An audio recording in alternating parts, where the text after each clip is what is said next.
Iran के supreme leader अयतुल्ला Ali Khamenei का निधन हो चुका है। ईरानी मीडिया ने उनकी मौत की पुष्टि की है। खामेनेई वो शख्स थे जिन पर इजरायल और अमेरिका खुलकर निशाना साधते रहे। उनकी नीतियां इस्लामिक शासन का कड़ा ढांचा और अमेरिका इजरायल विरोधी रुख अंतर्राष्ट्रीय राजनीति में लगातार विवाद का केंद्र रहा। लेकिन इन सब के बावजूद एक सच ये भी है कि ईरान में खामेनेई के बिना सत्ता की कल्पना करना मुश्किल है। नमस्कार, मैं उत्कर्ष प्रताप सिंह और आप देख रहे हैं TV9 भारतवर्ष। खामेनेई पिछले कुछ समय से ईरान के लोगों का गुस्सा भी झेल रहे थे। उनके खिलाफ लगातार प्रदर्शन हो रहे थे। खासकर महिलाएं उनकी नीतियों के खिलाफ खुलकर उनका विरोध कर रही थी। लेकिन इसके बावजूद खामेनेई की मौत के बाद उनके समर्थन में लोग सड़क पर हैं। महिलाएं रो रही हैं। ये बताता है कि ईरान भले ही खामेनेई का विरोध कर रहा हो, लेकिन उनके मौत के बाद वो खामेनेई के समर्थन में है। इजराइल अमेरिका हमलों के बाद ईरान में क्या होगा, चलिए पूरी डिटेल में इसे समझते हैं। लेकिन उससे पहले ईरान का अतीत भी समझना होगा। 1979 की ईरानी इस्लामिक क्रांति के बाद एक नींव रखी गई थी।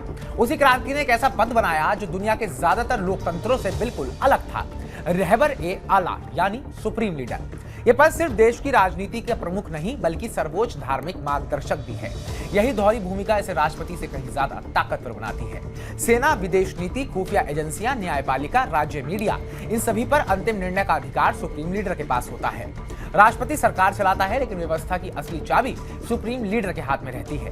पिछले 3 दशकों में अली खामेनेई ने धीरे धीरे हर अहम संस्था में अपने भरोसेमंद लोगों को स्थापित किया। शूरा ए निगहबान, मजलिस ए खुबरगान, न्यायपालिका और बुनियाद, हर जगह शक्ति संतुलन उनके पक्ष में झुकता गया।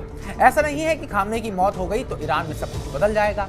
खामेनेई ने जो व्यवस्था बनाई है वो परत दर परत है। यहाँ हवाई हमलों से कुछ खास नहीं बदलने वाला, क्योंकि व्यवस्था के हर मोड़ पर उनके लोग बैठे हैं। सही मायने में ईरान का सत्ता ढांचा अब सिर्फ एक व्यक्ति पर निर्भर नहीं है। ये उस पूरी प्रणाली पर टिका है जिसे दशकों में संस्थागत रूप दिया गया।